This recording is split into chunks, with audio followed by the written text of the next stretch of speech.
I'm recording now, and this is a Business Ethics Religious Society starring a Mr. Lowercase Ilya Ananiev, who's at Moonbase Alpha even as we speak. How is Moonbase Alpha, Ilya? It's very cold, drizzly, about to rain. Oh, okay. And my And name I've is got my sinus is playing up again. Oh.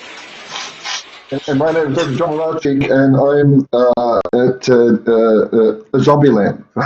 In Zombieland, it also looks like it's about to rain Yeah. in the afternoon, I see.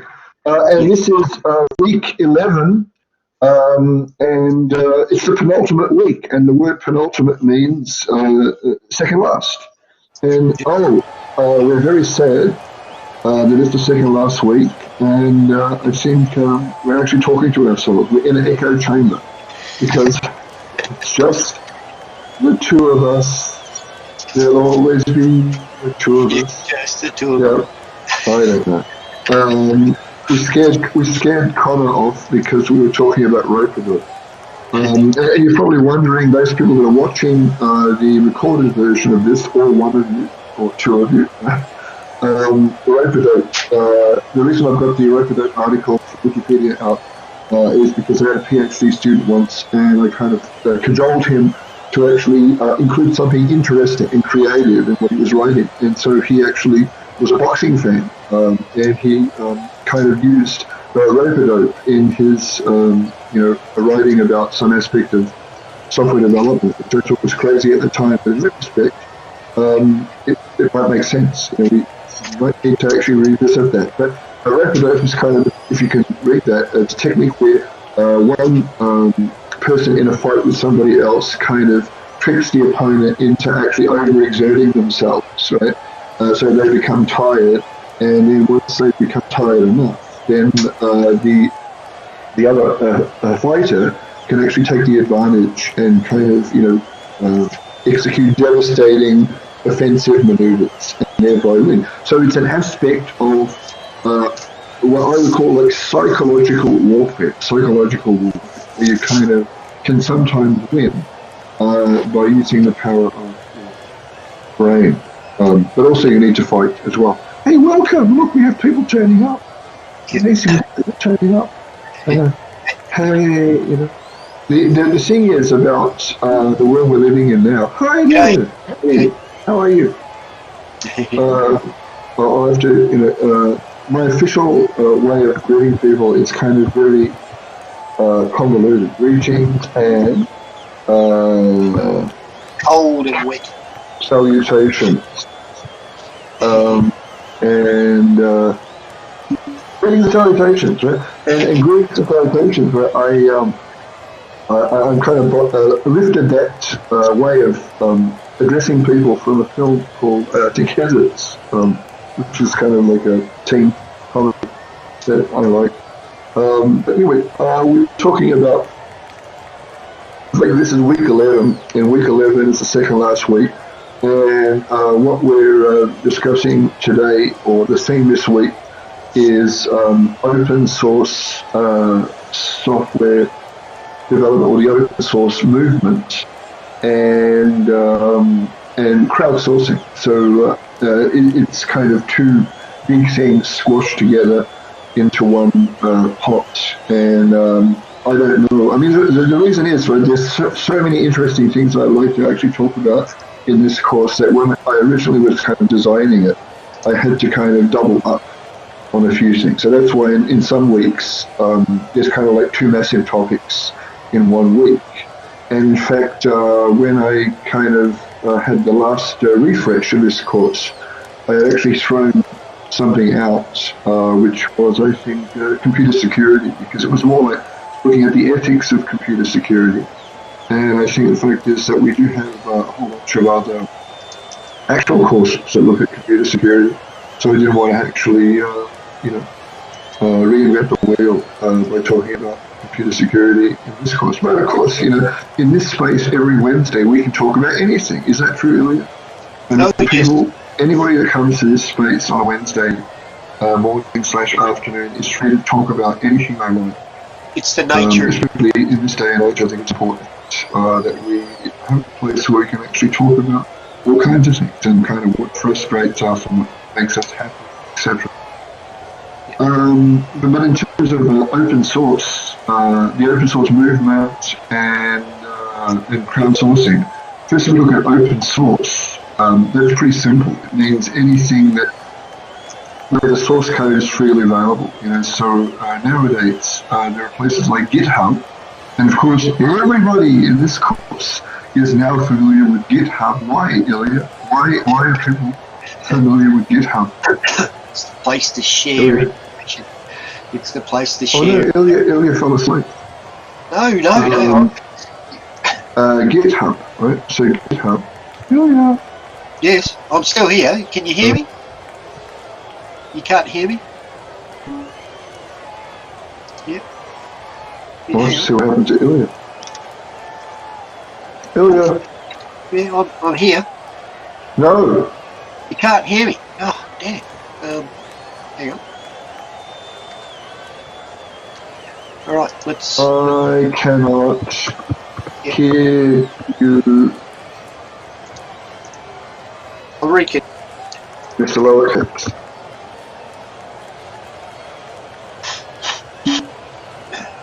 Yeah, I'll Okay, Ilya's reconnect. going to reconnect. Yep. Where am I? Here. Here. Yes. Oh.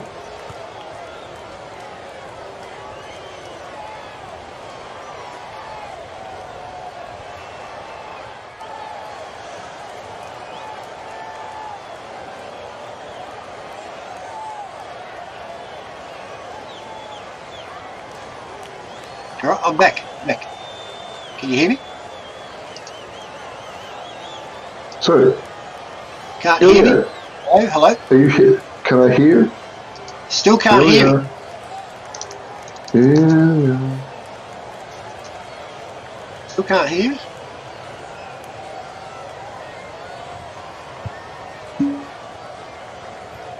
Yeah, see? Yeah, it's strange. I think...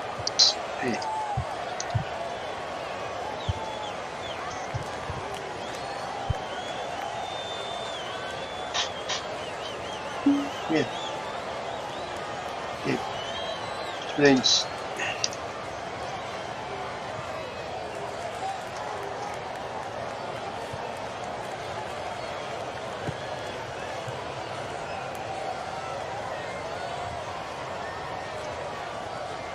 Probably set on headset.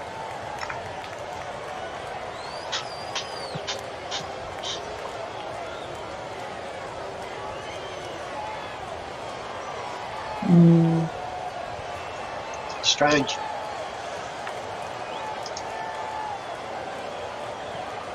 Why is my internet has dropped right there? Why is that?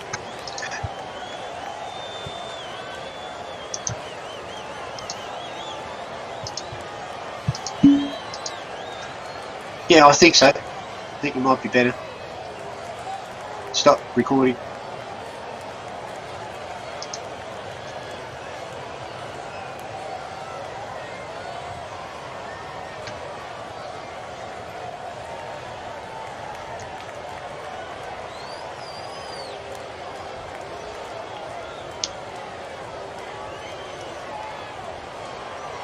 Yeah, I bet it's got to be something with John's PC.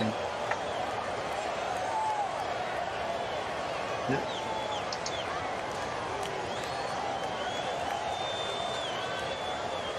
Say something. Yep. Hello. You see, that's one. I want to hear your heartbeat, Ilya. Right? Yes, I can. You can hear me though, right? You can Yes, I hear me. can hear you. Yes, but Yes. at least hum. At least hum. La la la la la la la. La la la la la. Yes, exactly. A cat. I mean, like, I missed that cat in the background. At least that cat in the background. I can sense that you're alive. I can't even hear you breathing. That's why system probably kind of stuffed up because it couldn't actually detect that there were any humans present. What are you doing now? I had to let him in. If I don't let him in, then he'll he'll keep meowing. Okay, then we want meowing. Maybe that cat is good for something, right? He'll meow all the way through the house. I want to bring up that thing about crabs first. Again, I don't know. So this is crabs, right? And for anybody listening to this, who probably thinks how is this connected to open source movement and crowdsourcing? This is one of the kind of hang on, John. What? It says you're sharing. Oh, there you go. So you are as you're recording. Okay. Because my internet's really poor for some reason. Well, it says recording in progress, so I think probably unless I actually switch it off, even if I disconnect, it's running in the background. So it just means you have to actually. Here's your challenge, Ilya, for that segment where I actually left and reconnected. I want you to put up a test pattern. If you find a test pattern. Or you can get those clips I've seen them on YouTube, right? Is missing reel, you know what I mean? Like because it's been burned or something. Right? Crab mentality, also known as the crab series. See, you can actually see there are series about crabs. And it's a metaphor actually. It's a way of thinking best described by the phrase, "If I can't have it, neither can you." So basically, crabs in a bucket refers to that kind of saying, right? If I can't have it, then neither can you, which is kind of pretty selfish behavior. So the metaphor is derived from a pattern of behavior noted in crabs when they're trapped in a bucket. While one crab could easily escape, its efforts will be undermined by others, ensuring the group's collective demise. So in other words, within communities of crabs, right, you don't see much ethical behavior, right? Because it's more like just survival. And I think this is one of the reasons why I think being ethical is important, because it makes us different from being crabs, right? And this is a very interesting Wikipedia article, right? Because it even mentions the deaf community, and something called crabs in a barrel syndrome, which is like I think you refer to it as crabs in a bucket, but I think crabs in a barrel. And the thing about, if you look at a good Wikipedia article, right, you'll find links to other kind of related weird ideas or similar ideas, right? And obviously things that are related to this notion of crabs in a bucket. There's things like the allegory of the long spoons, you know what the allegory of the long spoons is? I mean, it's like it's that I think it's one of Aesop's fables. It's where it's a parable where people go to a dinner party and there's lots of good stuff to eat, right? But when they're given utensils to eat, right? The spoons are really long. I mean, they're really long. They're kind of ridiculously long, right?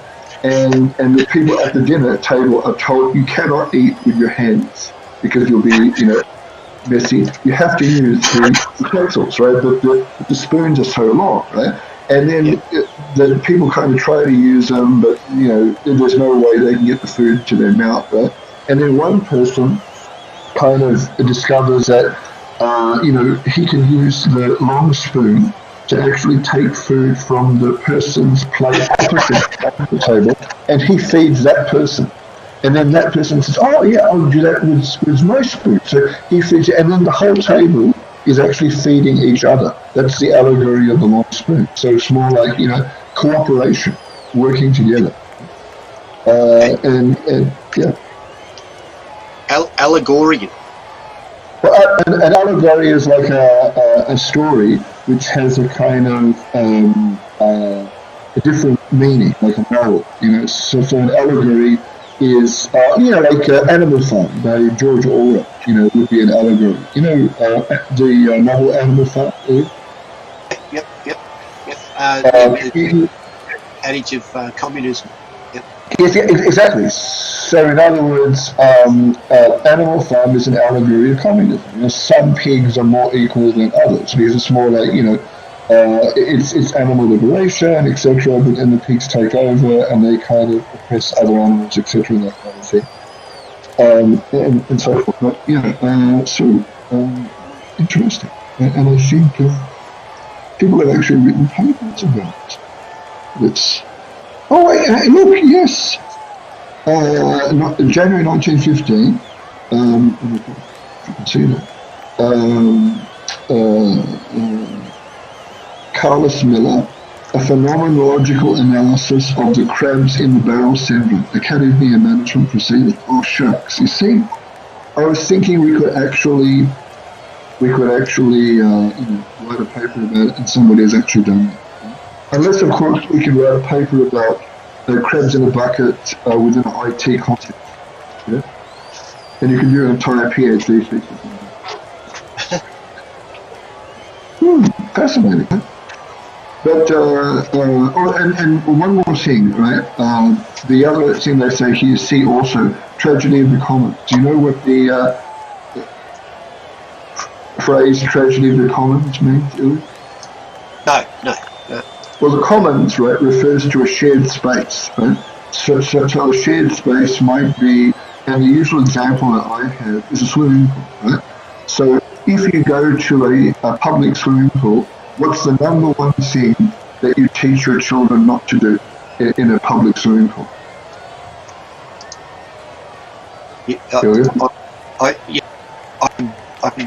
I've got a lot of echo here because my internet's playing up big time. Oh, right. So continue. I've got every third word. I think this is okay. I'll just type it out. What should you not do in a public swimming pool? Oh, it's obvious. What? Caddyshack. Let me Caddyshack chocolate. Exactly. You know. Yeah. Exactly. Yeah. So there should be no letter P in the pool. If I remember correctly, they used to have a chemical which went purple if you did do it in public pools, and I'm not sure whether that's actually true or not. But and tragedy of the commons equals P in the pool. Yeah. That's what tragedy of the commons is. So if you have some kind of shared resource, and then not everybody actually works together to maintain it, then you have a problem, right? Which goes back to even the open source movement, right? So open source. Oh, what's that? that's from Caddyshack. That's the the disinfect the pool. and there it was. Somewhere around here. He said, no, it's okay. He takes a bite out of it. It's a Chico roll. Watch out for. Chiquitos. Sorry. Yeah. Chiquitos. Hey, what's wrong with you, Ilya? Oh, I'm suffering. And it's not the coconut virus.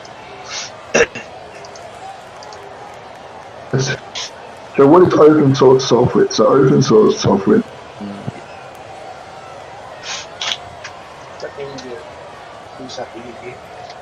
What are you doing? I'm going to connect with this connect point. This is really playing up. Oh, okay.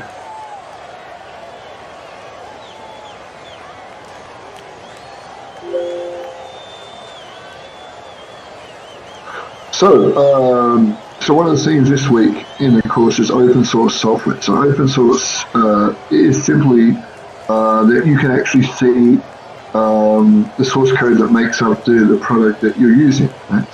And the thing about the open source, and probably I'm repeating what I've been saying in the audio seminar this week, right, is that there's two schools of thought. So one is that open source as a way of developing software is actually a social movement that makes the world a better place, because people kind of help together and work together to create projects that are for the greater good of everyone. Okay?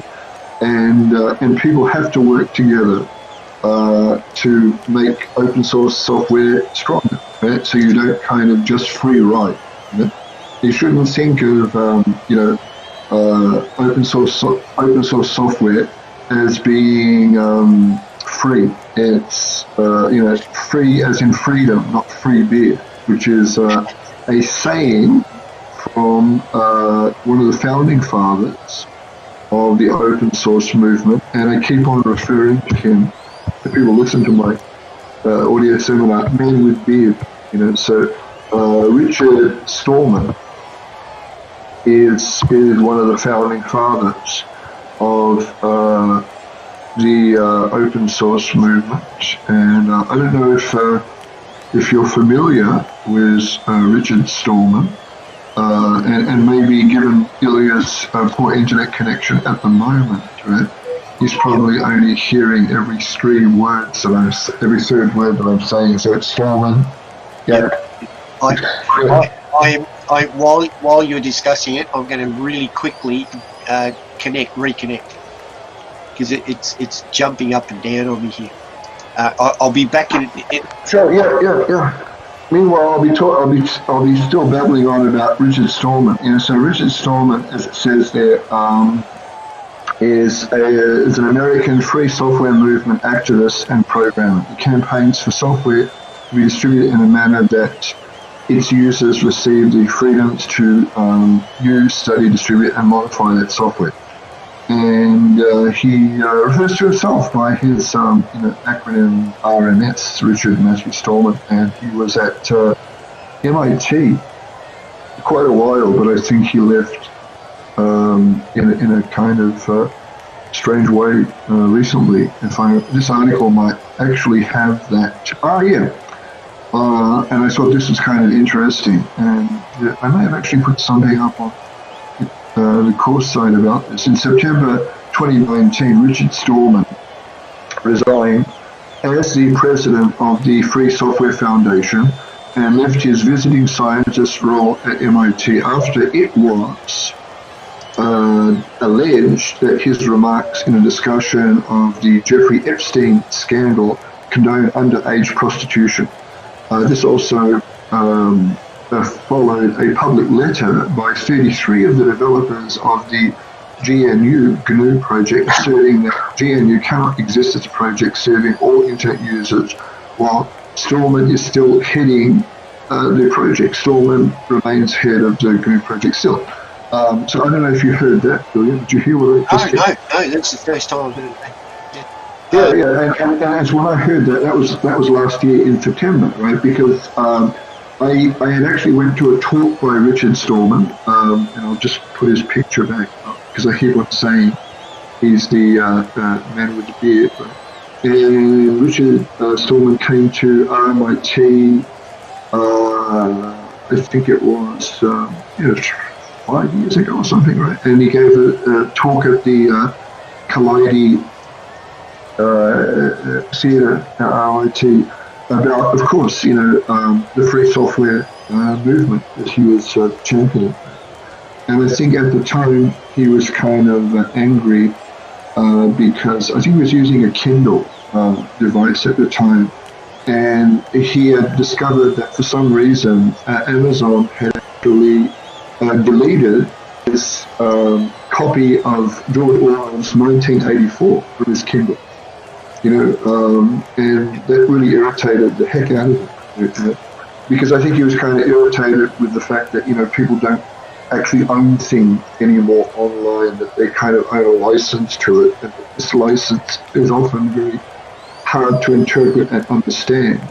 And as was the case with his version of 1984, it kind of disappeared for some reason. It may have been a glitch or whatever in the system, but he did not like that. And he was kind of profiled in New Scientist of all places, and I think I may have the link to that up on the course site because it has the kind of interesting anecdote, as I recall, right, that Stallman was a kind of traditional, university type hacker who would kind of, literally sleep in the office. And I think he kind of talked about in that interview that he'd have a sleeping bag in his filing cabinet. So if he was actually pulling an all-nighter or something, he'd take it out and have a snooze on the floor of his office, But that's kind of nothing new because even here in Melbourne, University of Melbourne, people were telling me stories about some of the people in information technology support in the early days of the internet, right? And you would never see them during the day, and the only time that they were on campus was, like when the sun went down until sun up, etc. So literally they were working like possums. The thing was you never find an IT support person, on campus during daylight hours. It was normal. They'd be asleep, etc. That kind of thing. So, 7 reasons not to use open source. Okay, Ilya, tell me, why is open source not a good thing to use, in your opinion?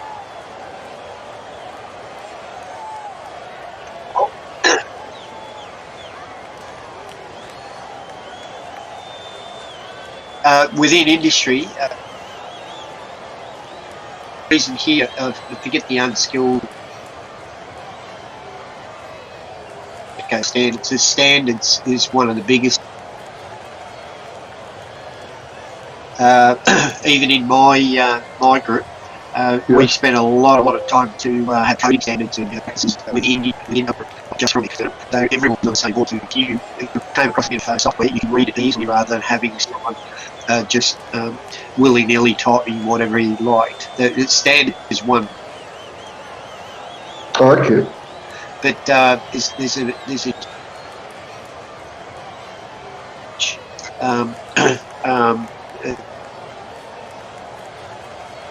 we say a back or like a fall. Well, I mean, software stuff that you actually. I think I'm actually. Not just features. It also provides backup and support. I'm not sure whether he actually says in here, like there's liabilities and stuff. I'm not sure if he actually says here that there's no support. There really isn't any support.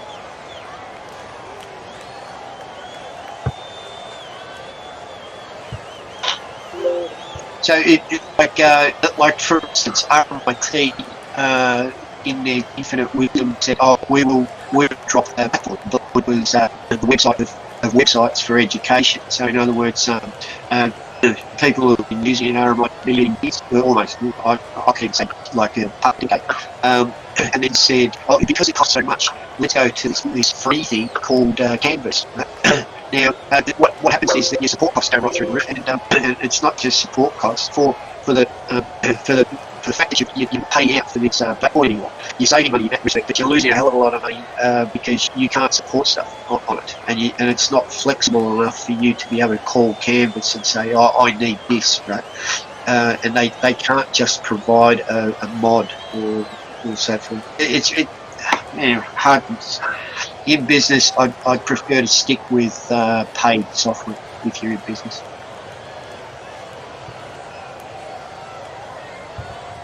Was I talking to myself? No, I'm trying to type something every. Oh, sorry. Yeah, standards and peak create. No, they don't. They don't. I just noticed you sound sped up at times, and then you sound like every third word is hit. It's amazing. It's more like, I think the internet connection is doing something really weird. No, but going back to do standards and peak creativity, isn't the answer yes? I mean, because look, remember Ethan Hawke. Just trying to. Ethan.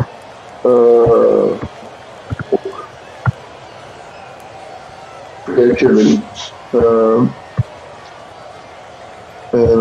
If you're saying do not follow the standards because the standards are limiting creativity, it means that what you're saying is that you can type code in any fashion you like because you're creative.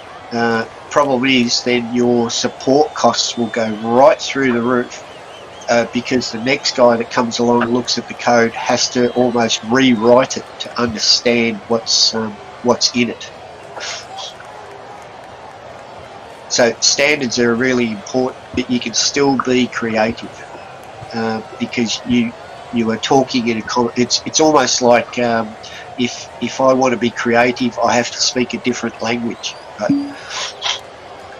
You need support to use the alphabet, tech support. You know what I mean? That kind of thing. It's more like the alphabet, be it the Latin alphabet or whatever alphabet of any natural language that you use, right, is a standard. You know, and the thing is, like, people kind of become aware of that, you know, because they go through school, right, or there's dictionaries, right, to actually find out what words mean, right. But you don't necessarily need tech support because dictionaries are fluid entities. They constantly change. Words go out of fashion. They come into fashion. And new words invented, etc. That kind of thing. Right? And it's because of this, right, that you can be creative, right? So the thing is, right, any kind of dictionary, right, is almost like a kind of a metaphor for the kind of, you know, the way open source is kind of mixed with proprietary software. You know, so the thing is, like, yes, I think if you just have, open source as being the only thing that people use, right, then there's going to be a problem, right, because it's, and the word is amateur. You know what amateur means? Yes. It means, love of something, right? Yeah. That's what it actually means, right? Like amor, right? So the thing is, if you're an amateur, right, you're doing something not because you're paid, right? And the thing is, normally when people insult somebody and say, "Oh, that's amateurish," right? That's the kind of maybe wrong connotation, because I like to think of an amateur as being somebody that does something because they choose to do it because they like it or love it, you know? And they're not getting paid for it, right? Yeah. But the thing is, yeah. If you love something, right, you know, we've been talking about, you know, feelings and virtues this semester, right? And I think, people say love is not just an emotion, but it's also a virtue, right? So you can practice love as a virtue or an art or a feeling, right? But it's unpredictable. You know what I mean? It's like it's a force of nature, right? It's not something that, you know. And I think that if you kind of use that mentality, if you want something dependable, right, then you're going to, you know, have problems at times, you know, because love is the kind of ultimate example of irrationality. So if you go all the way back to week 3, I think it was, right, when we talked about Plato, I think. We were looking at the history of ethical ideas, right? Plato, if anybody remembers, right, was the kind of great philosopher who was, in love, I think, with the ideas of Socrates. So Socrates was very inspirational, right, and made Plato kind of want to be a philosopher. And I think Plato is actually the person that coined the term philosophy, love of knowledge, right? But the thing is, right, in his book, The Republic, right, Plato kind of played down emotions in people. He thought that there was things that kind of made people upset, etc. Right? And rationality or thinking was the important thing for him. And also I think it was because of Socrates, his mentor. Socrates saying a life unexamined is not worth living.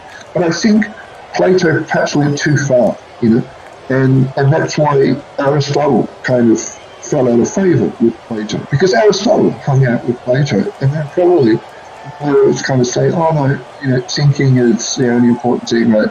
And then, Aristotle kind of said, peace all off, and kind of, went off and started his own kind of way of thinking about things, right? Where he came up with virtue ethics and so forth, right? So with virtue ethics, it doesn't discount, feelings, etc., that kind of thing, or the kind of non-rational components that are there, right? And I like to think of that as being like what you were discussing earlier in terms of standards and professionalism, right? So standards to me, right, is kind of being very platonic in things, right?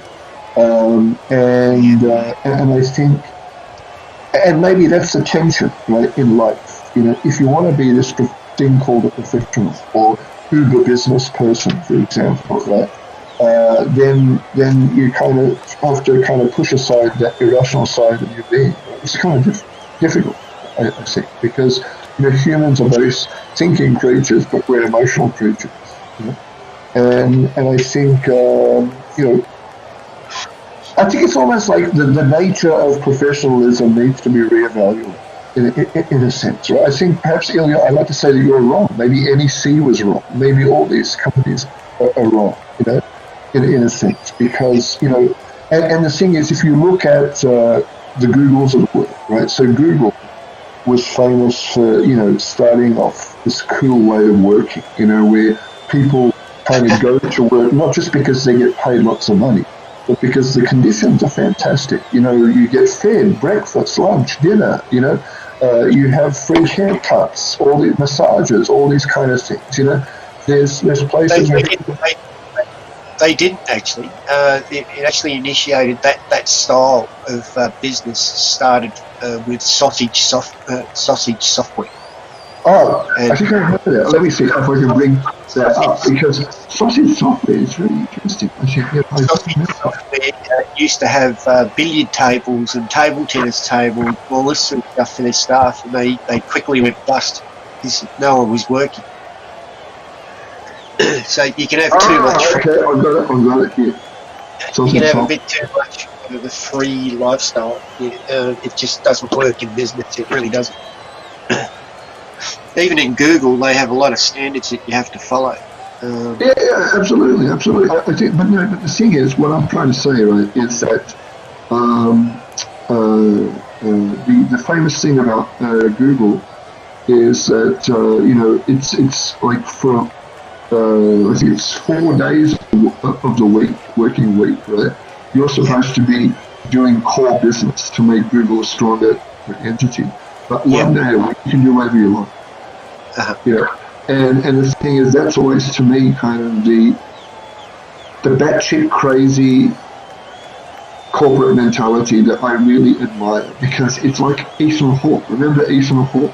He's actually in a TV series at the moment. It's in the Good Lord Bird, I think, which I think is playing on Stan. And Good Lord Bird, I looked it up. I haven't watched any of the episodes yet, but it's the true story about a guy in the US right before the American Civil War in the 19th century who was opposed to human slavery. And then he decided to become a terrorist, to actually liberate the slaves. And I think he actually blew things up, and attacked a southern, military installations in the United States to, voice his concern about, people's opposition to slavery. In fact, one of his actions, right, actually precipitated the American Civil War. Right? And apparently, he was a very colourful character, and he's played by Ethan Hawke. But I bring Ethan Hawke up, right, because I think I put up a TED talk by him on the Digital Ethics Club for students to listen to, right? And a few did and made comments, and you listened to it earlier, because what Ethan Hawke said in that TED talk was, to be creative, do something different. And I think he said listen to different music, right? And I think you try to listen to different music, and you didn't like it because you didn't like tinkly piano music written by Chopin. I'll give you an example, a real life example of current business. One of my son's friends is working as a software developer in a company. I won't mention the company, and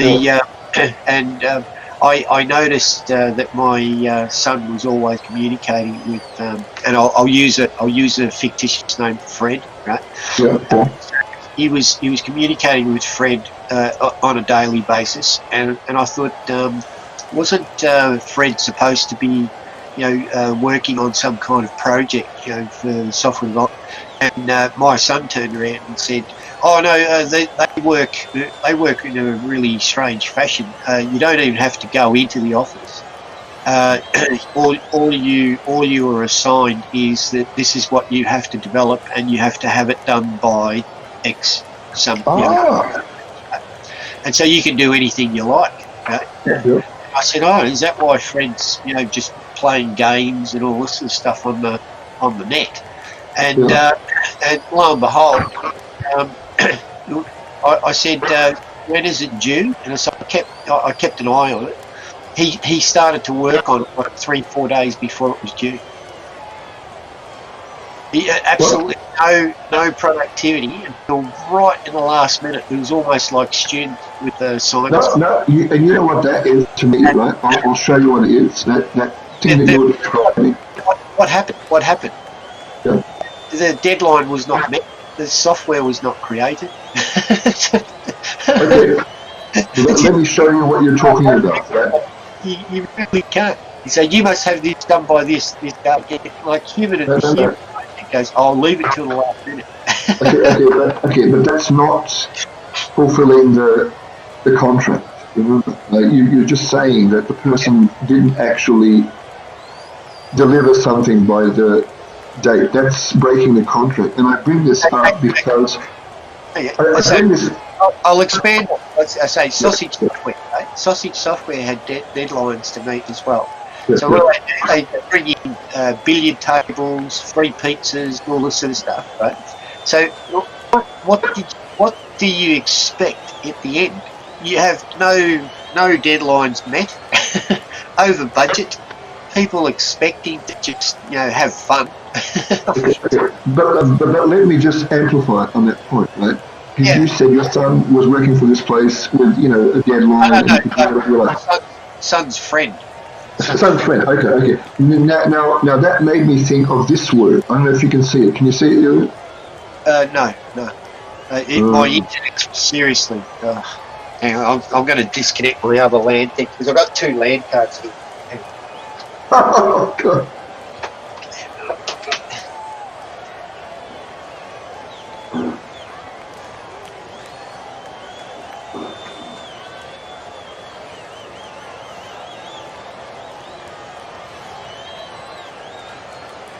I've disconnected that one. Let's see what happens.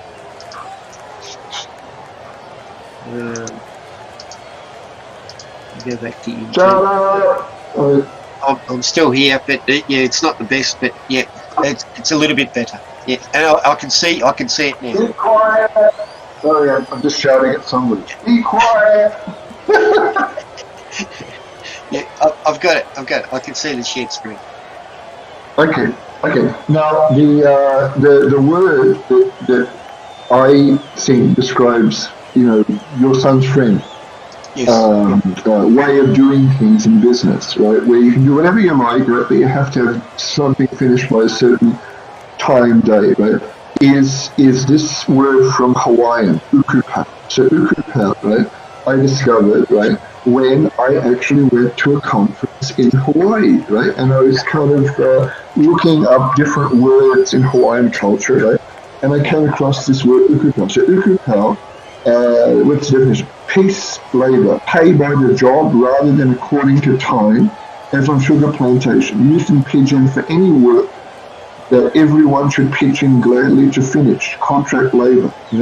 Ukupau is comprised of 2 words, uku to pay, and pau equals finished pay. In other words, you are paid by the job. Right? So in other words, you can do whatever you like, right? but the job has to be completed. Then you are paid. And then and I've always wanted to actually study this in more detail, and I've tried to find people in Hawaii that would kind of verse this culture, but I need to actually reconnect with them and find out more, because I think that actually applies to what you're talking about, your son's friend, etc., or even Sausage Software, the kind of failed company. Well, I actually merged with another company according to the Wikipedia article. But the thing is, if they brought in billiard tables and pool tables to have staff members actually play around, and then if they didn't actually meet deadlines, right, then that's just stupid, right? I mean, the thing about the whole notion of putting in diversions, whether it's free meals or massages or pool tables or comic books or things like that in the workplace, right, is not so that you just read comic books or just have free breakfast or just go to free massages, right? They're distractions from what you're doing in core business. So the difference is, right, is if you don't have those distractions, then you're just a machine. So in other words, you're on a production line like Henry Ford when the Model T Ford was actually being built, where everybody was on a production line and they had to do one particular thing and nothing else, right? And they had to do that thing very quickly and often, and even have minimal time for toilet breaks, meal breaks, etc. That kind of thing, which kind of that didn't treat workers as human beings, because they literally were just cogs in a machine. And people would say that that's not just wrong, it's also kind of counterproductive to having sustainability in a workforce, because that's why nowadays people say, okay, we can have people being replaced by robots, automation, because if you've created a system, right, where you can kind of identify exactly what people do on a repetitive basis, that can then be replaced by a machine. Because a machine, right, currently is not very good at doing things that it's not supposed to do, right? Because according to Ethan Hawke's definition of creativity, right, creativity is when you do something that you're not supposed to do, right? And that's when you're being creative, right? But then again, I mean, if you apply Ethan Hawke's definition to other areas of life, that would mean a serial killer is creative, because they're doing things that people aren't supposed to do, like being Hannibal Lecter, for example. So it's almost like a perverse form of creativity, for example. So maybe within creativity, there's a kind of ethical spectrum. There's kind of right and proper forms of creativity and kind of wrong forms of creativity, for example, like around this areas of life. So going back to Sausage Software, right, just putting, in my opinion, right, just putting a billiard table and a pool table, a billiard table and a pinball machine, right, in a reception area of a corporate office, right, doesn't necessarily make your company cool, because in my opinion, not everyone who likes to play with a pinball machine or with a pool table, because people have many different interests, right?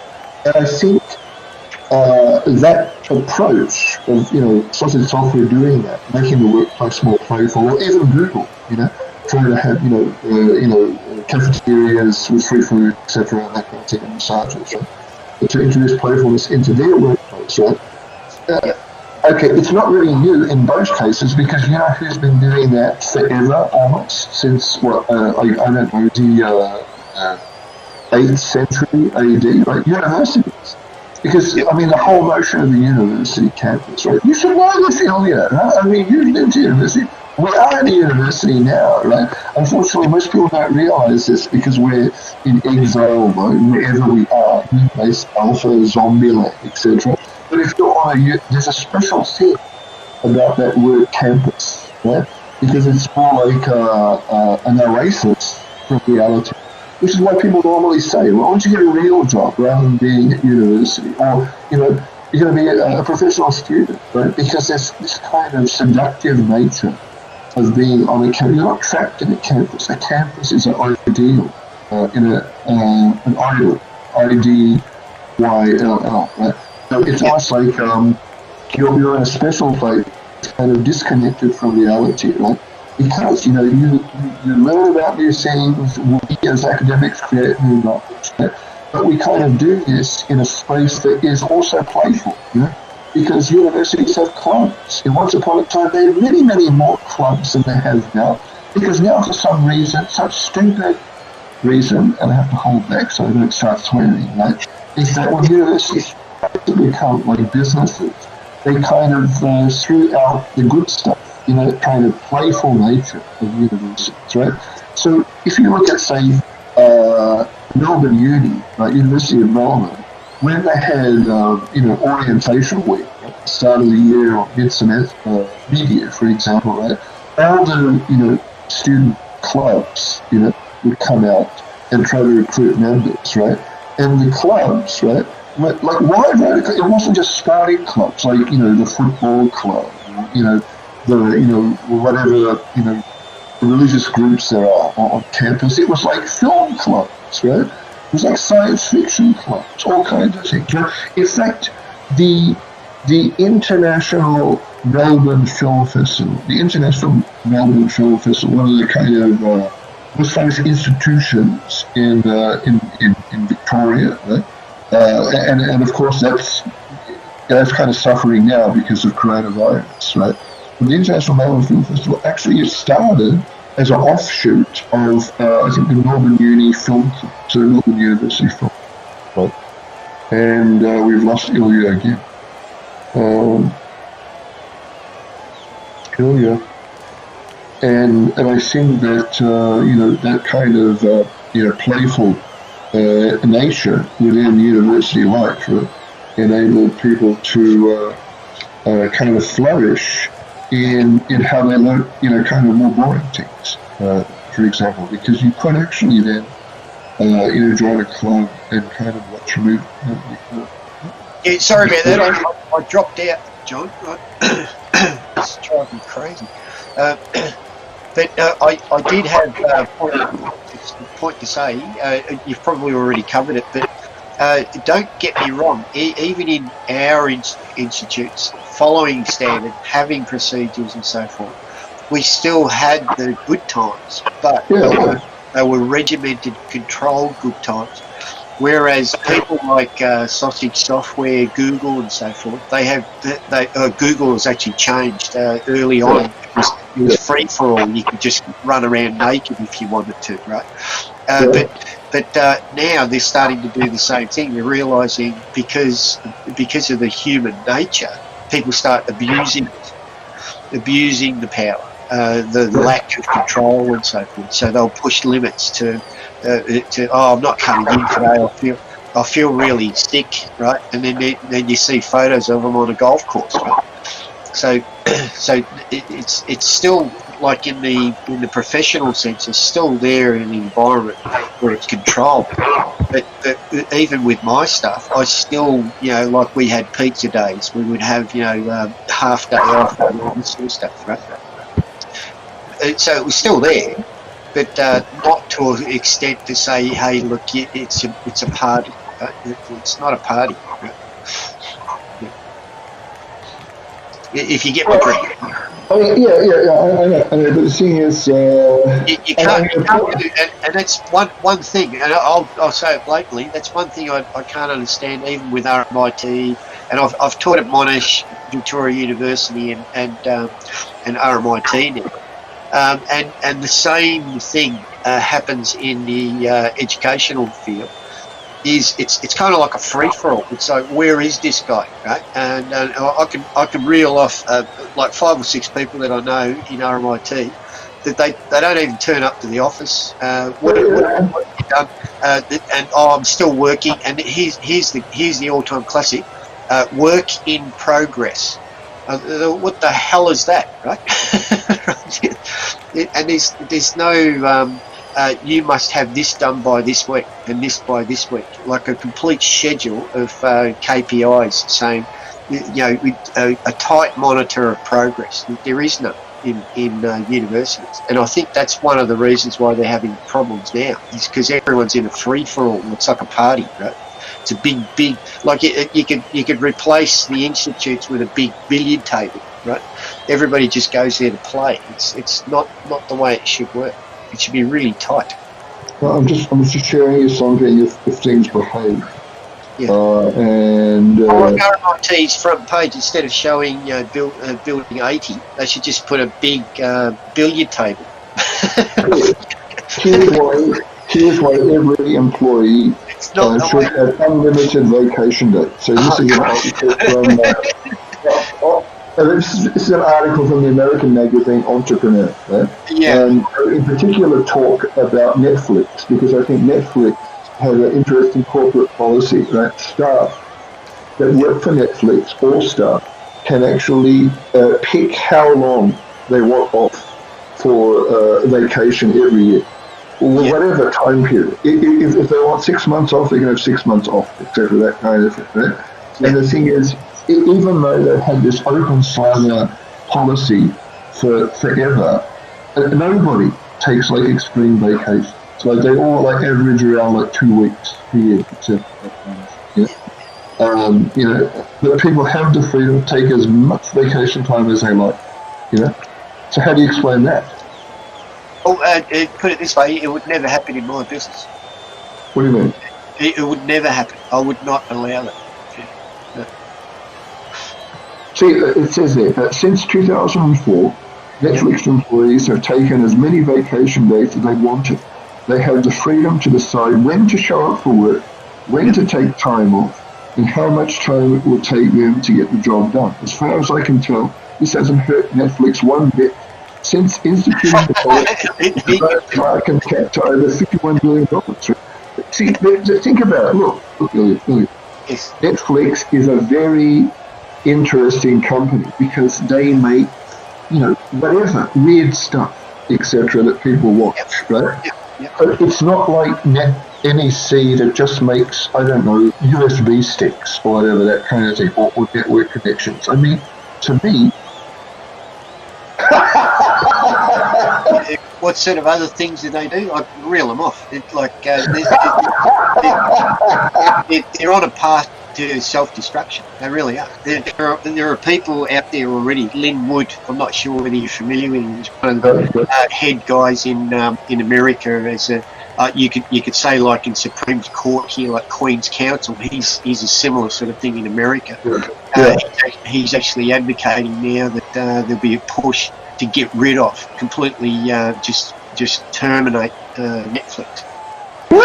Yeah. So what I'm trying to tell you is forget what I'm sharing, but because of that sort of it's got a lot to do with ethics, right? Our ethics. Of course, ethics. Is the fact that when you start letting the boundaries, taking boundaries away, the ethics start to change. Right? I get what you mean. Yeah, I get what you mean. So what happens is you become this free for all. I can do anything I like. That's why Netflix is in so much trouble, is because they're not actually putting boundaries and standards and so forth on their stuff, and they'll hurt in the end, right? And it's already happening, right? Anarchy. Yeah, but you do have to have some kind of control, and that control is, like what we teach, is the ethics part, right? But ethics is really hard to instill into a person, saying, "Oh, there's the billiard table. Please only use it when you actually have some free time," right? It ain't happening, right? The ethics just goes out the door and says, billiard table, I've got free time. I don't have free time. I'm playing billiards. Look what a cool place this is to work at. I'm trying to find the Netflix code of ethics, right? But it just says do whatever you like. I think that's what it says. Yeah, and they will be doing it on the dole cube. Yeah. It's like mind-boggling. You can't. You have to have some kind of productivity. And in our business, we would actually keep, and I would keep my own stats on my own staff to say at the end through a spreadsheet, I would actually have an efficiency figure for each one of my staff. Right? So I would have a spreadsheet there, and I'd have like 60 rows of, like these numbers, which actually came out and said, Rob is only running at an efficiency of 75%. Right? Yeah. And that efficiency then actually went back into saying, why, right? Oh, because he's on the phone, he's got personal emails, doing footy tips, all this stuff, right? No. And then but you're paying, let's say you pay the guy $100 for the hour. If he's got an efficiency rating of 50%, you're only getting a return of $50 on your $100, right? But that statement there is I should clarify. It's a return not to me or the company, but to my other staff in that group. So the family group is actually getting, not getting the return they should get by Rob having this freedom of playing and doing whatever he likes, right? So he's that goes back to this week's theme of open source, because the whole thing about open source, right, is that you should actually be just using things that other people have been working on. The whole open source movement is, yes, if you find something useful on GitHub, right, and you use it, then it's your obligation to add something back. Correct. Or pay the person who actually gave you that some kind of royalty. Well, yeah, I know. They also have donations, that kind of thing. But the other thing is, as well, right, is if you find bugs. Remember, the thing about the open source movement is that if you use it as an example of quality assurance, right, is, many eyeballs make, all bugs shallow, So in other words, if enough people use a particular product that they download from GitHub, and they spot different bugs, then that particular piece of software becomes more reliable, right? And the same thing applies if you go out walking through the streets of Melbourne. If you go walking through the streets of Melbourne and you see a piece of litter on the footpath, right? Then you should bend over and pick it up and put it into the bin. You shouldn't just say, I'm not going to bend over and put it in the bin because I'll wait for somebody else to do it, or I'll wait for the cleaners to do it, right? If everybody did that, then you would end up having piles of rubbish everywhere, It's kind of shared responsibility, If everyone picked up the rubbish, you would actually be taking food out of the mouths of the people who actually do pick up the rubbish. Oh, well, here we go again. So there's a balance for everything. I just found this, right, on the internet, right? It's a HR presentation from, it won't let me show it. Let me see. I'll see. But John, there has to be some control. You can't have just willy-nilly take as much time as you want off. And all. It just doesn't happen. This is a slide presentation from Netflix. Let's see if it works, right? It's 125 slides, right? See? So, and it was actually featured in the Harvard Business Review article that I just had up before, right? And I think this is what their HR kind of try to, Netflix culture, freedom and responsibility. Let's see what it says, right? We seek excellence, right? Our culture focus is helping us achieve excellence, right? With a Q values are what we value. Okay, that's it. Many companies have nice sounding value statements displayed in the lobby, such as integrity, communication, respect, excellence, right? Enron, etc. The actual company values are supposed to, etc. That kind of thing. Actual company values are the behaviors and skills that are valued in fellow employees. I guess you would agree with that as well. Yes, right? At Netflix, we particularly value the following 9 behaviors and skills in our colleagues. We hire and promote people who demonstrate these 9 things. So let's see what the 9 things are. Let's see. Look at judgment. You make wise decisions. You identify root causes. You think strategically. You smartly separate what must be done well now and what can be improved later. So I think you would agree judgment is a good thing, right?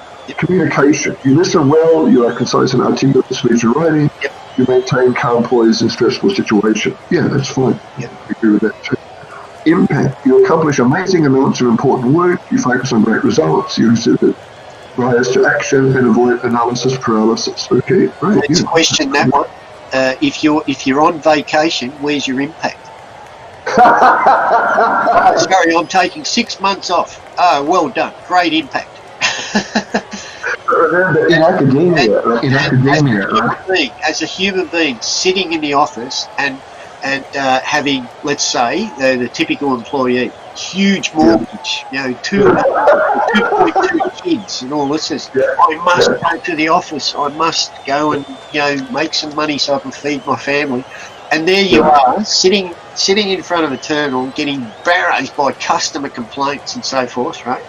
And you're thinking, oh, David's off in the Bahamas sucking on a pina colada or something rather on the beach. How demoralizing! I mean, like, no. Okay. What about Australian rules football match, right? Yeah. Because the thing is, AFL players, right, have escaped from Victoria. We're trapped here, right? And then they're showing off by drinking pina coladas. Yeah. At resorts in Queensland, for example. Demoralising everybody back at home. Yeah, the person who's the CEO of the AFL defends that basically by saying, do you know how many people the AFL actually employs? How much money we inject into Australia's economy? Yeah. So why not let the people do what they do? I used to receive postcards in my office from relatives overseas, and it was all these like photos of them on the beach and all this. I used to just scrunch them up, shove them in the bin. like I'm here, like blood and guts, hardly any skin on the fingers because they're right down to the bone and stuff like that. Trying to do something, and there they are, showing me, oh, look at Freddie, he's going down a slide in Venezuela or something like that. See, that's the thing. I see the thing here, when people send those kind of photos, it's really stupid, because it's more like, I agree with you, because it's sort of, you can't share the good feelings that person has that's having that good time. I think it would be much better if they sent more abstract images, like, a photo of a car tire or a piece of cheese or something like that, It's like being trapped in a car that you've just had, like you've taken it off the freeway somewhere, and the guys are at the side with the jaws of life ripping it apart to try and get to you, and all you've got to do is look at these photos. It's just they're on the beach. There's a word from German called Schadenfreude, and Schadenfreude can't be translated into English, and the meaning of it, right, is taking pleasure in the misfortune of others. So in other words, you would experience Schadenfreude. So it's almost like another kind of emotion. So you would experience the emotion of Schadenfreude, for example, if you're walking down the street and you see another person slipping on a banana peel. Right? So it's more like, that's the definition of comedy, right? Somebody else slips on a banana peel, not me. If I slip on a banana peel, I can break my back and it will hurt. But if somebody else does it, I can take pleasure in misfortune others, right? And the thing is, that happens kind of often in life. I think it's more, and I think Schadenfreude, right? And here's me kind of theorizing on the fly, is related to crabs in a bucket. Right? Yes. Why is it related to crabs in a bucket? Better you than me. Yeah. So I think we should write a paper about Schadenfreude and crabs in a bucket, right? Because we've just made a connection, right? And of course, in the world of academia, something as shallow as that can make us legends. Right? Okay, what's the other value that they worship? It's curiosity. So you learn rapidly and eagerly. You seek to understand our strategy, marketing, customers and suppliers. You are broadly knowledgeable about business, technology, entertainment. You contribute effectively outside, especially. You see, this is, I think, is a really important value everywhere. Yes, I was about to say. Not just at Netflix, right? But even here as a student, right? I think that if students say, "Oh, John, what can I do to get a HD?" That's it. If you're curious, right, you don't have to ask that question to me or anyone else, right? And I think, sadly, maybe that's probably a side effect of modern higher education or modern education in general. They think that with modern education of children, right, becoming young adults, right, we've kind of drummed out curiosity from them. Am I correct, Rory? Do you think In my office area, this was actually extremely important. The way I would address it was two ways. I would always every year I would send two of my staff to a conference somewhere. Wow.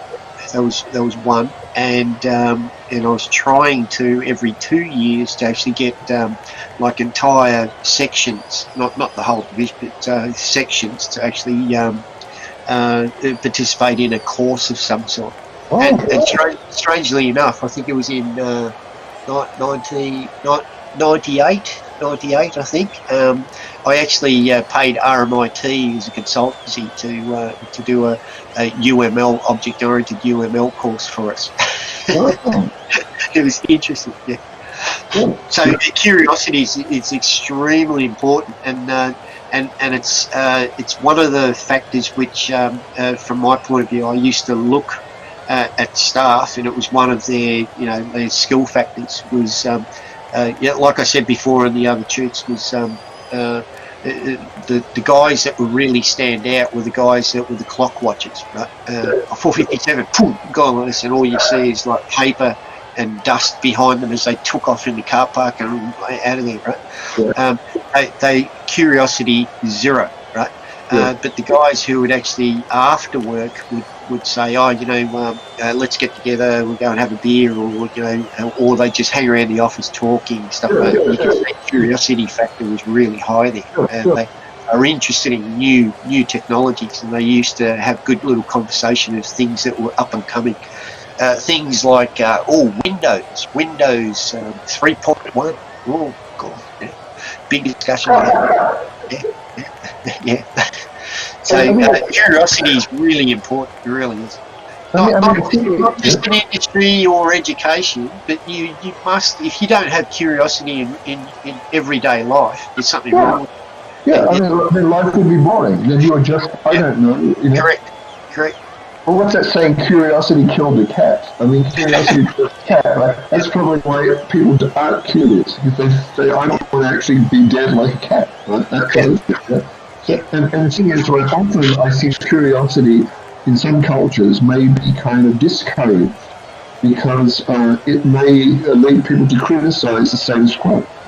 So, in other words, you may have people that come from cultures, right, that aren't curious because they're afraid, that if I'm too curious, right, I might be punished, or, I don't know, thrown to prison even, And I remember a book, I have to find the actual title of it, but it was looking at this notion of curiosity, right, and the history of it, right, and the fact that I think it was the Catholic Church at one point in its history almost viewed curiosity as being a sin, like a moral transgression, because if you were too curious, then maybe you could ask questions that would, challenge your belief, your faith even, that kind of thing, But I think that's a bit of this as well. That's part of this as well, because I think the thing is, to me, curiosity is an extension of the high goals of Socrates. Socrates kind of famously said, question and then stop questioning. I would get so many of my staff come into my office and say, I heard about this new thing, blah, blah, blah, blah. I said, well, go and try it. Spend a couple of days, try it. See what you come up. Tell me in a couple of days what you think, right?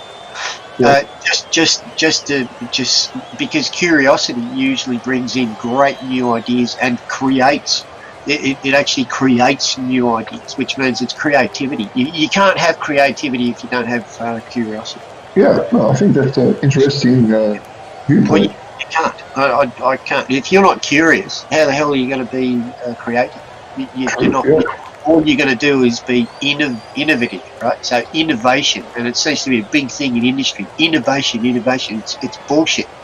You stick with creativity. Creativity is where things happen. Yeah. Or curiosity, rather than worrying about. Hold it. I went too far. The innovation, right? See, innovation. That's of course standard theme from Netflix as well. What is it? You create new ideas that prove useful. Okay. Yeah.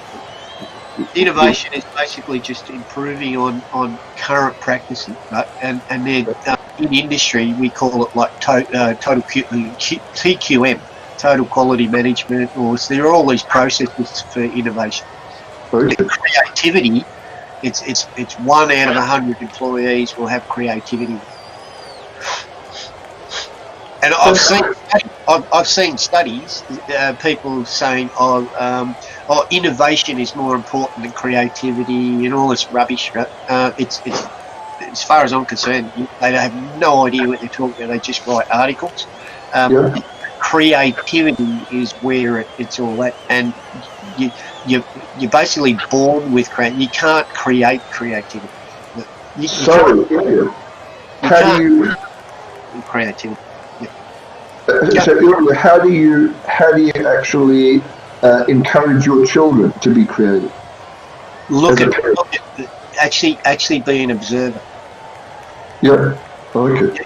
You have to have the like people that are not creative. What I've seen are the people who just follow procedures. I've got to do this. I've got to do that. I've got to do this. I've got to do that, right? Yeah. But the guys who are actually creative will sit and they've got full awareness, so they'll actually know. Fred actually picked a bottle up 2 hours ago. Did you see that? So they'll actually have awareness, and it's very difficult to teach someone awareness. Right? You have to be born with it. To be able to observe, because by observing you become creative and say, I think we can do that better with this new idea. Yeah. Okay. Well, innovation, forget it. Every time I see this innovation, there are all sorts of processes through industry to innovate things, right? But there's very, very little about creativity. Right? And even when I was doing interviews, I've explained this to you many times. I would search for these the creativity. The creativity in people is really hard to find. Like creative people. Like what's one way that you detected creativity in an employee that you were interviewing? Well, in an interview, you would ask a question about like how would you go about working on blah blah blah, right? And you immediately say, I'm not going to give you the answer, because as soon as I give you the answer, then all of a sudden becomes innovation, because it's another process, right? But I'll tell you the innovation answer. The innovation, this is 99% of the people I've interviewed, they would come back with a process. I would do this and I would do that, and I could use the same process to the next interviewer. Next interviewing, and it's the same process, which means it's innovation. Yeah.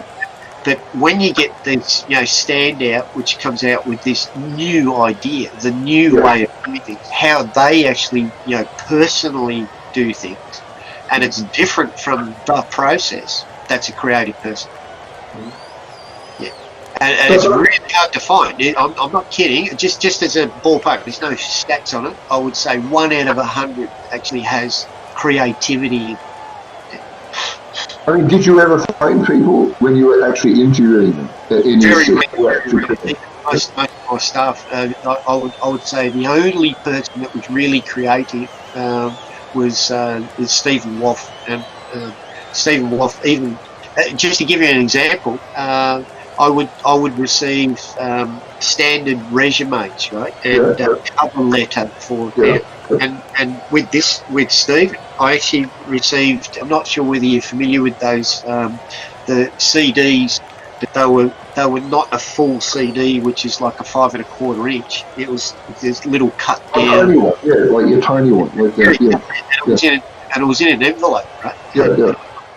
Hang on, what's this doing here, like this, right? And on the back of the envelope, one of the HR guys said, "You must see this," in capital letters. Right? I said, "Okay." So I'll put it into the computer, loaded it up, and there was his resume with video and slides and all. And this is going way back to 19. I think I hired him 1996, 95, somewhere around there, and it just showed, hey. Right? He was like, he stepped right out of the box. I could not say no. True. Yeah. and he actually was very, very creative. He came out with a lot of good ideas, a lot of new ideas.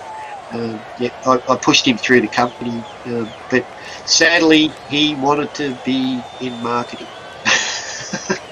Because it's creative. Marketing is about creation. Yeah? You guys just make USB sticks. So anyway, I helped him with his career. He went off to the marketing group and ended up doing quite well there as well. So, okay. But creative, right?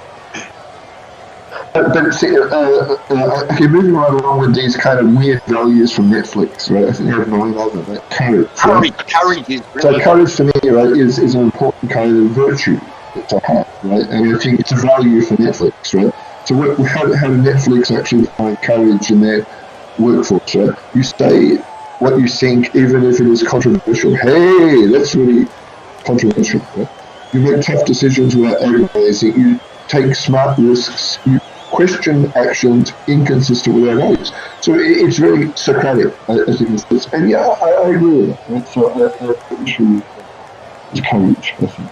Yeah, but courage is exactly that. Is that the third point in courage? That's the one that stands out in interviews. Which one? You take smart risks. How much of a risk taker are you? Yeah. Oh, I see.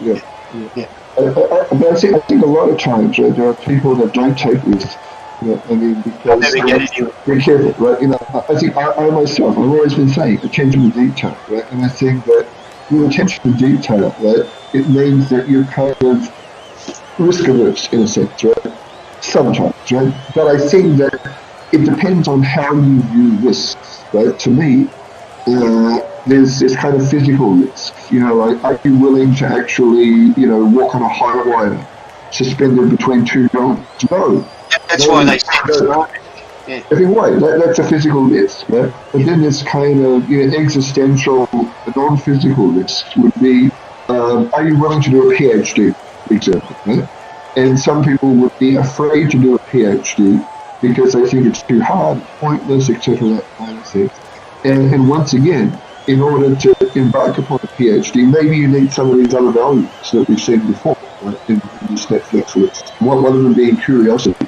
If you have the value of curiosity, then maybe taking the smart risk of doing a PhD makes perfect sense. Because doing a PhD means that, maybe you might not be able to finish it, right? Maybe you'll finish it, but you'll end up, wondering what was the point of doing it, etc. That kind of thing. But that's the risk in life, and it's something that you have to kind of, ride with the wave, so to speak. What's the next?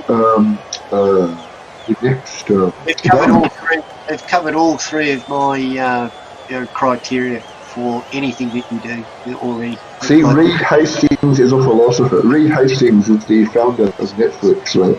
And of course, earlier, for those people that just turned up, Ilya had an attack on Netflix saying that, they have no boundaries, they go all over the place, and eventually somebody will ban them, etc. And I can see now, right, when that day happens, when they say Netflix is stopping, right, around the world, people that like to goof off will say, oh no, what will we do when we goof off, right? I'm going to play solitaire or something like that, or eat chocolate, instead of going onto Netflix. Going to passion, right? Passion. That is passion. You inspire others with your thirst for excellence. Do you have a thirst for excellence, right? I want to drink excellence, right? You care intensely about Netflix success, right? And I think probably if you substitute any company instead of Netflix, that's important as well, right? You care intensely about RMIT's success. Ilya, do you care intensely about RMIT's success? I would actually replace, like you said, any company. Yeah, I would replace Netflix success with your personal success. Yeah, maybe, probably, yeah. If you care intently, and I did that with my staff, I really want them to succeed. What's the reason? Because if they succeed, we all succeed. Okay. up getting like if they were just company minded, they were actually ladder climbers. Okay. You have to be you're centered about yourself to actually better the group.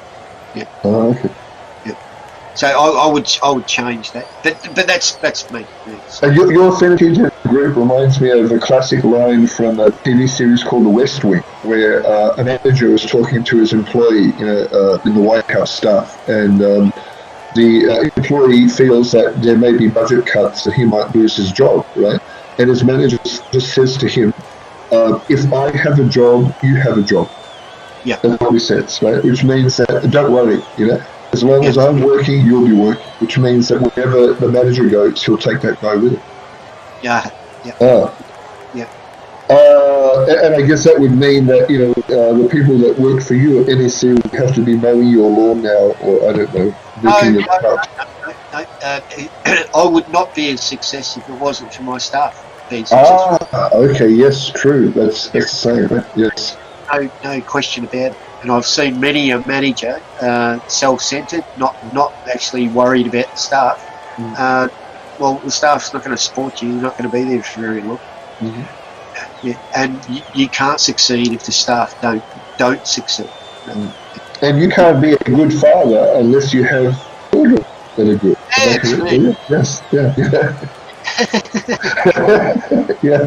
So going on, you celebrate wins, passions. So in other words, every time there's a victory, right, you celebrate, which I think is probably true. Even at RMIT, for example, because we often get emails, remember, in recent times, this person got a grant for $1.3 million. This person got a grant for $5,000. So that kind of thing. But we have to celebrate wins. It's like, yay, we won a grant of $100. Can I jump in here? Sure, yeah. Celebrate wins. I will give you a story. My youngest daughter, she's been headhunted because she's really good at basketball. Yeah. She's been headhunted by the American people and all that sort of stuff, like people from New York. I was already told you. Yeah. So she's really good at basketball, and she was in a game for high school kids, right? And she actually won it for them, right? Yeah. And now they won the championship for high schools, and the team actually got together straight after the final whistle sort of thing blown, right? The buzzer. They started, jumping up and down. Yes, win. The teachers, the high school teachers, came over and said, settle down. There will be no celebrations. You celebrate one time. You do not celebrate and stuff now. You do it afterwards when the other team who's, they're not around and so forth. Yeah. Because you don't want to upset the losing team. So how do you celebrate wins if you're not allowed to celebrate wins because you might offend someone? Yeah. So, it's a crazy world, right? Crazy world, right? I'm kind of wondering, when they finally, defeat coronavirus, is there going to be kind of like a worldwide celebration? Is there going to be like when at the end of World War II, there was victory in Europe, the VE Day, VJ Day, etc. Like kissing strangers in Swanson Street, and that kind of thing. Will it be that kind of day? And I'm thinking maybe what we should do, like in Melbourne here, is Royal Park, it's a huge park. Get to Melbourne, is have like some massive concert, right? So we have like all the bands that there are in the city of Melbourne, all in Royal Park, all the people gathered there, and we all sing Bruce Springsteen's "No Surrender." Just like in unison, just like one massive, crowd of people, right? That kind of, Third mask. Well, I mean, because that's the thing. Well, like somebody said, what's he going to do when the pandemic is over? He's going to actually turf his laptop with Zoom in it off a cliff because he hates Zoom, and that's maybe true. It's true because it's almost like people say that the pandemic has made people more online, because we have to do everything online. But it's almost like a gunshot marriage, because we have to do it. It's not because we want to do it. So how people, when the pandemic is over, are almost going to rebel against this connectivity, and say, I don't like it. I had to do it before, but now I'm just going to be a human, and do human things. So what do you think, Elliot? When that happens, do you think the virus will just magically disappear? Or? Wait a minute, your buddy Donald Trump, right, says that all the time. But the virus will still be around. Oh, okay, so lurking around. Just wait. I think the celebration might cost. Yeah, that's a sort of irony. It'll be like an episode of the Twilight Zone, right? Let's have a celebration of the virus, and all of a sudden another outbreak. Here we are, back on Zoom. So you celebrate too early. So in other words, we should take the advice of your daughter's high school teachers, right, and not celebrate because we might offend the virus. So. But what's that last point about passion? You are tenacious. Ilya, are you tenacious? Yeah. Well, I think tenacity is kind of like, there's a little bit of stubbornness in tenacity, which means that once you actually start something, right, you don't feel that you can actually stop until it's actually completed. Yeah, Am I correct? Well, no, I can say when too much is too much. That's why I said, because I put it this way: when there's a new idea, and the team and so forth are really behind it, I will support it 100%. Yeah. Oh, okay. But as soon as I see, because I monitor the darn things, right? As soon as I see there's a bit of fall, there's a risk to the family, I will cut. I will say, we'll stop right here. Oh, it's a kill switch. It's a kill switch. Yes, but it's a special kill switch.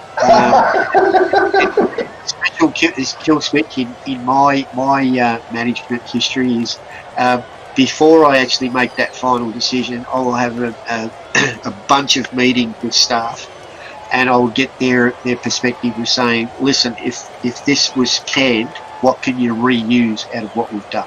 Yeah. That makes sense, because it's more like don't throw everything out. Because I think even if something fails or something isn't working, there's always something that can be salvaged. Yeah. Correct. Yeah. And then after I collate all that, then I make the decision to say, yep, cut. No more. I mean, that was my experience when I was actually cooking and taking 3 hours to make a scrambled egg, etc. But if I did have a disaster, it was more like, let's not throw everything out. There could still be something good here amongst the charred remains, right? Or something. And how many organisations have you actually seen that said, it's way over budget, let's just stop here, and they just throw everything in the bin and redo it. And they hide it, so it's almost like it doesn't actually seem to exist anymore. And I think even RMIT is guilty about that, because I don't know if you were still with us. If you were with us at the time when we launched something called Services Science program, because I think IBM was a big fan of something called Services Science, because they thought you could have a scientific approach to studying the service industries, right? And then universities around the world, were kind of brainwashed by IBM. They started master's programs in it, right? But the problem was students were skeptical, so they turned away from the master's programs. So they had to get rid of all of them, basically. And the thing is, it's crazy. but the thing is, right, maybe there was something of value in services science, some small thing of value, right? But the whole thing was actually kind of, hidden under a mat, because don't look at it, because it was an embarrassment. But I think in the future, maybe, when, we have time being, a gap between then and now, right? The future now, right? Then maybe people will go back to it and say, hey, look, this is something we can reuse, Well, here's a comparison. If you were out, let's just say you were building a new house. Yeah. You started building it, and all of a sudden you got reports saying, "Oh, sorry, we don't provide roof tiling anymore." Yeah. You just turf the whole structure out. You would say, "Can I actually reuse the windows? Can I can get the bathtub. I can use it." Yeah. So that's the important thing. Don't just throw the whole thing out the door and start again. Yeah, and a lot of companies do that. They'll just call it, shut it down, get it started. Yeah, Just what a loss of money. I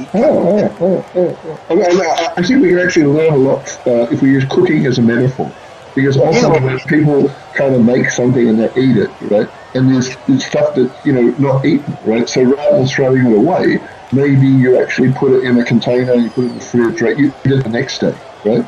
And the leftovers, and you can make things from leftovers, so you don't, and that's the essence of sustainability, So you can kind of recycle things, and reuse things.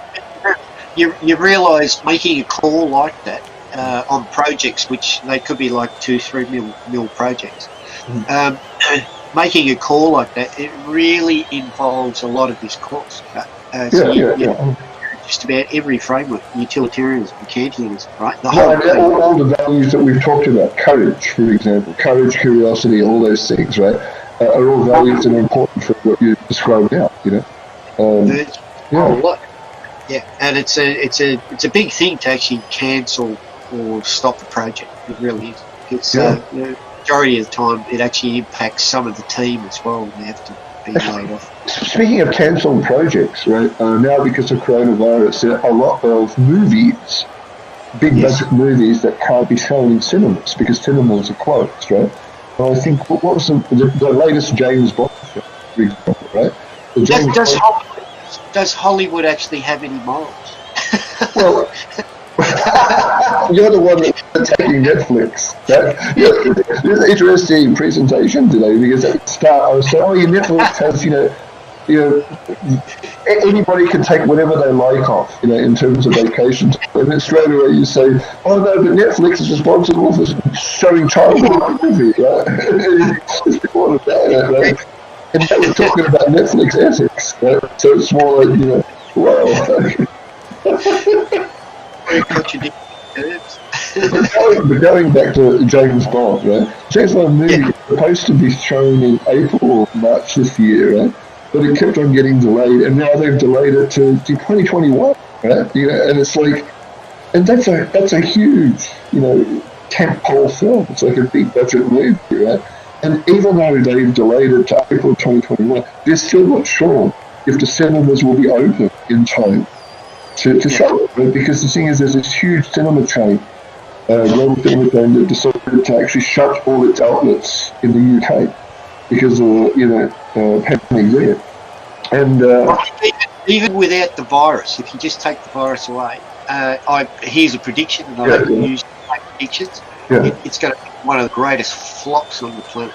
Why? James Bond is a flop. Come on, why? Daniel Craig. I'm not going to go there, but I don't think it's going to be a success. It really won't be. Okay. What's your favourite James Bond? I would not be investing in the latest James Bond movie. Oh yeah, I know, because the problem with Hollywood is that they're afraid of original ideas, right?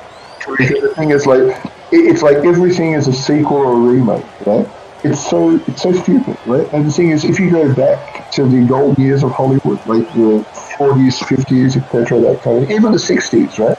You didn't have that much repetition. You had every movie seemed to be different. There was always something correct. Yeah. And now it's like, it's James Bond 23. It's like version control and software. Yeah, it's like James Bond 23 would be a cartoon.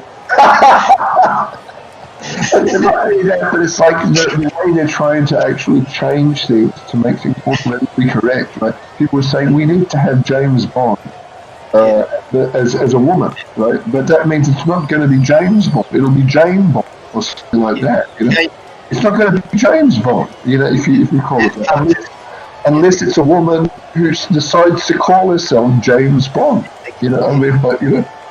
No original storylines. It's just it's a real. I mean, the thing is, okay, if Hollywood had some round objects, okay, well, why don't you create? If you want to be, in the interest of diversity, create a new female secret agent spy, right? That's like James Bond, but different, right? And have a female in it, right? And I remember, because I'm a big fan of action, adventure, thriller type movies. I think it's The Long Kiss Goodnight. The Long Kiss Goodnight, starring Gina Davis, right?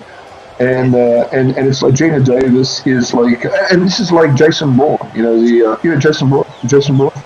Yeah. Jason Bourne, yes. Yeah, because Jason Bourne is a deep cover operative. He's an assassin, right? But he's kind of hypnotized, so he doesn't know he has these abilities, right? And somehow there's a trigger, and boom, he goes and becomes a killing machine, right? And that's the same thing with Long Kiss Goodnight. So Gina Davis is like a female Jason Bourne before Jason Bourne, right? And it's really cool because if you watch that, it's like, oh, Ocean's 8, yeah, Ocean's 8, it's the same thing, yeah, the all female. Actually, just look it up. Was that a success or not? I'm not sure. But the thing is, I did want to watch it because there's too many things coming out at the same time. But I think the connection between Ocean's 8 and the other Ocean's films was one of the characters was a sister or a daughter, I think, of George Clooney or something, right? That kind of thing. Right? And then she was organizing an all-female crew to kind of get money to, get revenge or whatever, that kind of thing. I think, that kind of thing. But I think Long Kiss Goodnight, there you made me remember. I need to find it. Long Kiss Goodnight. It's a great film. It's like, what's that, Kill Bill, part 1 and part 2 from Quentin Tarantino. Have you seen those? Yeah. Kill Bill? Oh, yeah. Yes. Yeah, that's kind of, that kind of very, very strong female character, that kind of thing. And not James Bond, you know what I mean? That kind of thing. So, I mean, okay. Go. So, I just want to say about honesty, this thing that Netflix has, right? You are quick to admit mistakes. And I think that's an important thing in life. Right? It shouldn't be that, I think Confucius says something, make excellent mistakes, or don't be ashamed of your mistakes. Because if you're ashamed of your mistakes, then they'll rule your life, right? So in other words, you have to admit them and move on. I think that. Am I correct, William? I'll put a different twist on this. Honesty doesn't mean to talk about mistakes. Right? Honesty means I don't know, right? and it's one of the most important things you can actually do in an interview. Yeah. You actually say I don't know. Right? Isn't that dangerous? No. The worst thing, and I used to get it all the time, is you would ask, are you familiar with blah? And they'll just ramble on all this rubbish, and they end up looking basically stupid because they try to just always say yes. Right? And it reminded me of one of my PhD students, like you, William. The interview is I don't know. Yeah. Okay. And if the interviewee is actually switched on, the next question is, well, how would you go about finding out? Okay. And that's true. Yeah, I agree. Yeah, I agree. It's simple as that. I agree. You'll get hundreds of people coming in, and you'll ask them a question. They have no idea about it, and they'll just ramble on all this rubbish. I like it. I like the approach. It's not about making mistakes. To actually say I don't know. Right? Or how would you find a solution to the problem? But you can't know everything, right? So honesty is really important to actually just say I don't know. Right? What if you did have somebody in your office when you were interviewing a potential employee who did say I know everything? I had many that actually said, look, I don't know, right? And as soon as they say that, I just on the interview paper, well, it's going to cost me about $6,000 to $8,000 to get him to know. Right? So I just put it on the site, and if it's too many I don't knows, well, it's too much, right? But once you employ the person, I will train them up. Right? I'll put them out on courses and so they do know those bits, right? But it's an important thing rather than waffling on. Then I don't know what the cost is in the interview. I can't put a dollar figure on it. I just scratch the person off the map. Say next, because I don't know how much it's going to cost me to actually upskill this person when they come in because they don't know those couple of items. Right? Do you see the logic? An interview is not just to come in and impress to be a peacock. It's actually to be honest, so that you actually do get the training and upskilling if you need it. Yeah? But we're talking about interviews now, and interview questions, I guess, right? It's often something that people write about, right? And the weirdest interview question that I got was probably the most direct one, which is the one I just put up. What is cache memory? Yep. So I was thinking somebody had just asked me on the interview panel, like, that question, what is cache memory, right? Yep. And I'm not sure what my response was, right? I may have said I don't know, right? And the thing is, like, after the interview, right?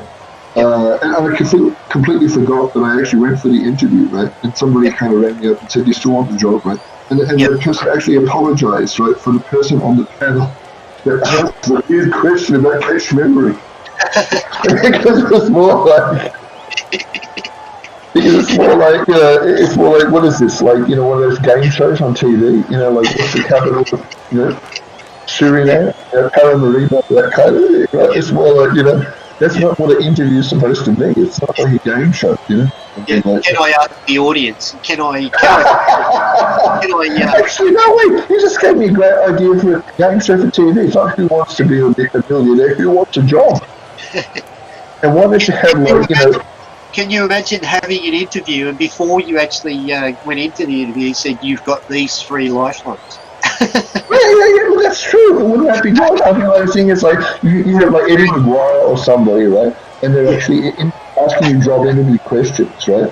And if you kind of stump, right, since you got a lifeline, for example, right? And then you can phone a friend. Phone a friend, that kind of thing. Well, ask people in the audience, that kind of thing.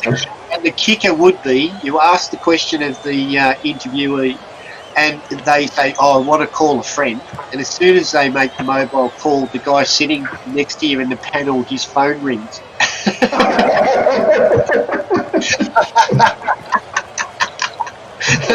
Oh, I didn't realise you David. And how about this? Where do you want to be in 5 years' time, right? That's what Eddie McGuire asked you. Is, can I phone a friend? 5 years too far.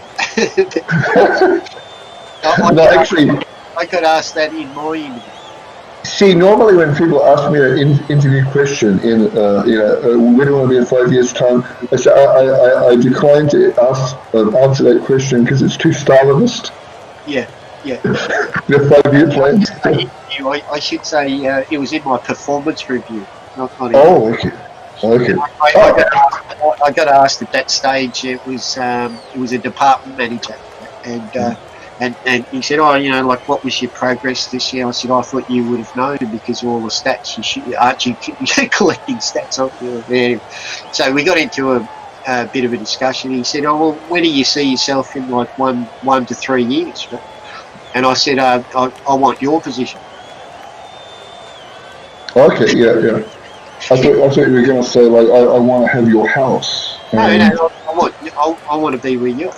And he just sort of like went like almost white from the face. But it ended up being really positive because I think it was 2 years I was actually in his position.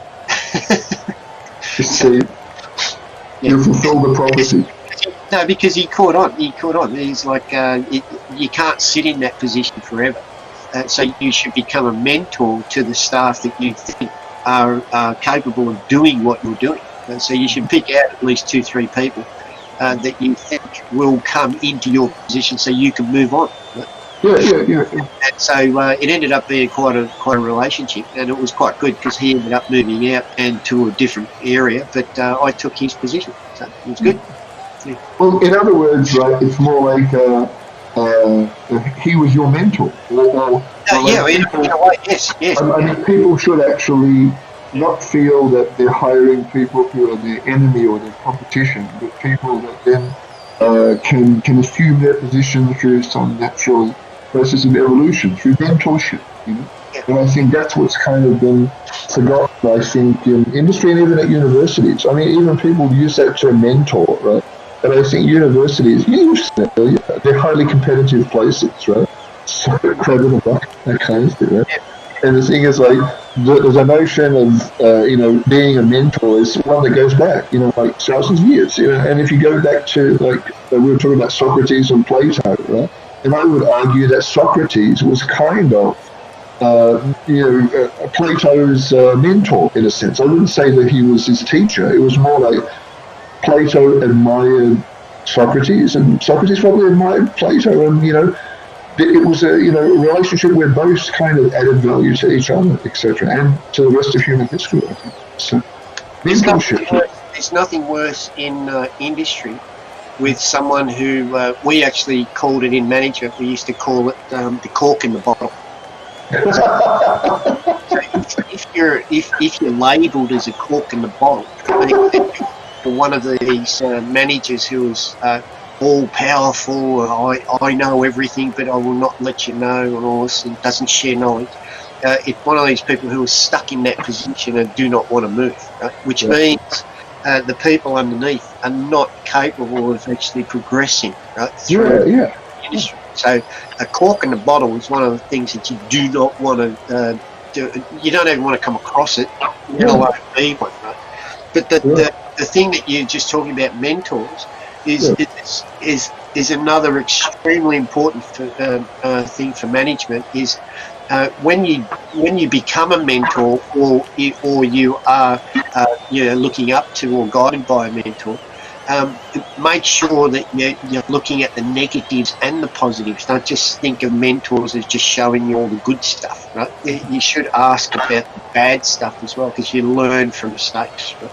So it's really important as a mentor to actually explain the bad stuff as well as the good stuff, not just you should do this, you should do this, right? You should also put in, say, I wouldn't do this because this is what happened to me, right? Yeah. And to actually be, and it goes back to the last bit about being honest, right? Yeah, like fire is hot, don't touch it. Well, exactly. And a cork in a bottle will not tell you that. Just find out for yourself. Find out for yourself. The cork in the bottle will actually, once you put your hand in it, he said, I wouldn't have done that. Like, why didn't you warn me? Okay. We're almost out of time. I just want to work through the rest of the Netflix values. So, selflessness, right? You make time to help colleagues. You share information openly and proactively, and we've just been talking about it. So selflessness is an admirable quality, I think. That's it. So and 7 aspects of Netflix culture. Values are what we value: high performance, freedom, responsibility, context, not control, highly aligned, loosely coupled, pay top of the market, promotions and development. Context, not control. Now, what do you think that means, Ilya? Context, not control. Just, to me, context and not control is actually university life, right? So, in other words, right, because you said to me, Ilya, just before today, right? Some people, but you said to me, there are some people that you've never seen, and you suddenly realise that they actually are academics at RMIT, right? Yeah. Because where are they, right? And I think the context of control is more like, the context is you provide an environment where people kind of thrive, so they embody all these other values and virtues that we just saw before: courage, curiosity, etc. That saying selflessness. And they do that because of the context that they're in. And I think traditionally that's what universities were meant to be, right? Places with hot houses of knowledge. People gathered together, and they, sought up amazing things and shared them with each other, and eventually that changed, the course of civilization. Often, I think, and it wasn't because somebody in control said you must change civilization every 6 months, for example. Right? Because it gives people the freedom and the context in which to do that. Right? And I would argue that this Google thing that we talked about today, how Google actually makes the workplace fun. I would argue that Google originally was trying to be more like the original kind of university, where you give people access to a lot of interesting toys, actual toys, and also toys of technology and knowledge, etc. And you give them the freedom to explore, and they do wonderful things, like come up with Google Earth, etc., and stuff like that. So I think that Google Street View, etc., that kind of thing. So, so I think that that's an important thing. Context, not control. And maybe that's also true with this course as well. Context, not control. So I think in a lot of courses it would be the control aspect would be you must learn pivot tables or you must learn VLOOKUP or something like that. Well, I guess here the context is there is this thing called visual ethics. And within visual ethics is this thing called ethics/philosophy. Here are the ideas of ethics and philosophy. Here are the problems that exist within the realm of visual ethics. Go out and explore. That's the context. I see. Yeah. So any final points? So remember this is the second last week, and it's one more week to go, etc. And these people will be just worrying about assignment submissions at the time. So if there's anybody still here, there have any questions about the assignments? I have one thing. I just have a comment, and I just really hope that some students really make a good success of themselves. And actually, when you do hit that MD level CEO or whatever, it'd be good to actually get an email or something around and say, look, I did it. I listened to what you said, and I didn't do the bad things. I did the good things, and this is what I did different. It'd be really good to hear from students like 10, 15 years from now. That's true. Yeah. It'd be really, because your professional career is only 15 years. As soon as you get that piece of paper out of university, you've got 15 years to get to where you want to be. That's it. After 15 years, where you are, that's where you stop. You don't go any further. It's depressing, yeah. I mean, it's true. You got 15 years. Your time starts as soon as you get that piece of paper out of uni. So, that piece of paper doesn't mean anything. It's really, it just shows that yes, I have now got my toolkit ready for. I know how to think.